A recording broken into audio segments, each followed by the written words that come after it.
대통령 선거가 끝난 지 불과 한 달도 채 되지 않았습니다. 대선 결과에 나타난 민심을 되돌아보고 국민 눈높이에 맞춘 변화와 혁신을 해야 한다는데 여야 모두 예외가 있을 수 없습니다. 우리 국민의힘은 대선 승리에 안주하지 않고 대선 과정에서 드러난 국민들의 민심과 또 국민들에게 드린 약속 이행을 위해서 인수위와 유기적으로 소통하면서 새 정부 출발을 꼼꼼히 준비하고 있습니다. 또한 다가오는 6일 지방선거에서 국민의 압도적 지지를 받을 수 있도록 공천개혁과 맞춤형 지역 공약 준비에 박차를 가하고 있습니다. 그런데 지금 민주당은 어떻습니까? 민주당은 선거 패배 후 비상대책위원회를 꾸리긴 했지만 정권 교체를 선택한 국민의 뜻을 무시한 채 젖잘사만 외치면서 쇄신과는 전혀 동떨어진 언행으로 어떻게든 새 정부 발목 잡기, 흠집내기 하는 데만 당력을 집중하고 있습니다.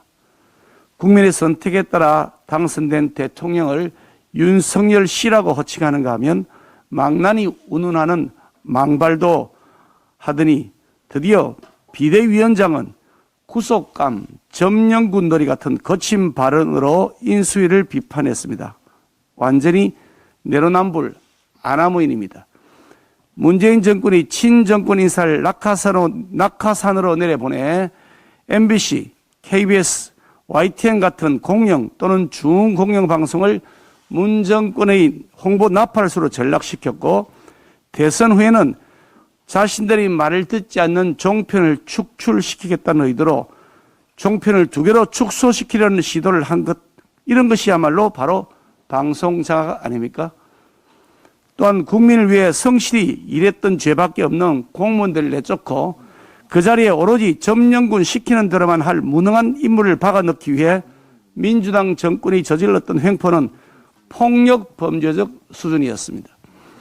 박근혜 정권 시절 공무원 등의 블랙리스트를 전 부처에 걸쳐 만든 후 위력을 행사해서 퇴진시키고 그 자리에 5년 내내 캠프, 코드, 더불어민주당 이 캠코드 인사 낙하산을 내려보냈던 것, 그 바로 민주당 정권이 저질렀던 일입니다. 정권 말까지도 알박기 낙하산 인사로 국민들 눈살 찌푸리게 해놓고서도 청와대 수석 비서관까지 나서서 인수위의 낙하산 프레임을 씌우려고 하는 것은 민주당 자신들이 누려왔던 기득권을 놓치지 않기 위한 몸부림으로 볼 수밖에 없습니다. 적어도 민주당은 방송 장악인이 낙하산 인사니 운운할 자격조차도 없습니다. 더구나 민주당이 한덕수 국무총리 후보자에 대해서 바지 사장 운운하면서 깎아내리는 것에 더해서 송곳 운운하면서 문재인 정부가 제시했던 인사검증 7대 기준을 검증잣대로 주장하는 것은, 검증잣대로 삼겠다고 주장하는 것은 완전한 코미디가 아닐 수 없습니다. 윤석열 당선인께서 문재인 정권의 인사 기준보다 더 엄격한 기준과 잣대로 한덕수 후보자를 검증했던 것은 말할 필요도 없습니다만, 문재인 정부의 7대 인사 기준은 문 정권에서조차도 한 차례도 지켜지지 않으면서 민주당 자신의 손에 의해 스스로 폐기 처분한 지 오래된 것입니다.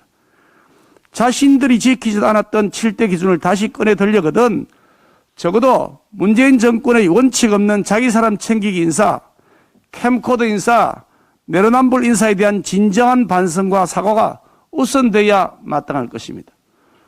거친 입과 사사건건 발목 잡기로 야당의 존재감을 과시할 수 있다고 생각한다면 매우 시대착오적이고 구태스러운 모습이 아닐 수 없습니다.